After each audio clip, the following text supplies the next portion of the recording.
En manchette aujourd'hui, moulure moderne de Saint-Magloire à de l'aide d'Ottawa.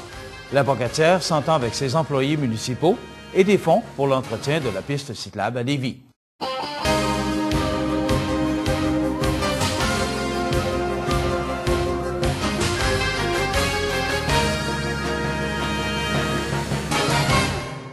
Mesdames, Messieurs, bonjour et bienvenue aux actualités Inform-Affaires de ce mardi 29 juillet.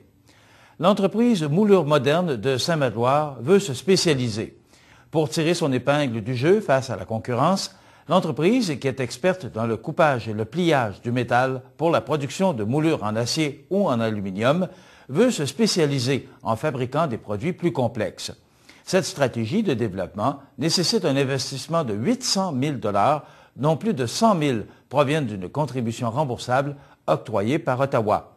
L'argent servira principalement à l'acquisition de nouveaux équipements, mais aussi à l'agrandissement de l'usine de 9 000 pieds carrés.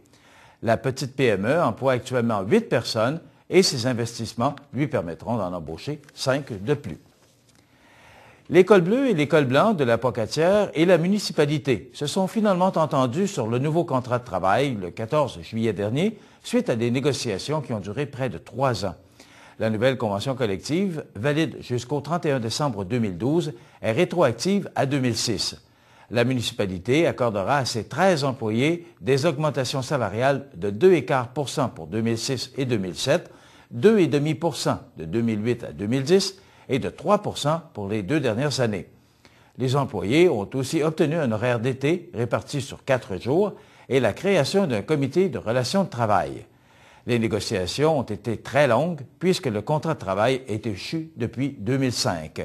Certains changements à la municipalité, dont un nouveau conseil municipal, ont contribué à ralentir le processus de négociation. La Ville de Lévis vient d'obtenir un coup de pouce de Québec pour l'entretien du parcours des Anses. Près de 35 000 $ seront consacrés à l'entretien de la chaussée, des équipements, de la signalisation et de l'aménagement paysager. Le parcours des Anses, qui fait partie du réseau de la route verte, s'étend sur une distance d'un peu plus de 43 km.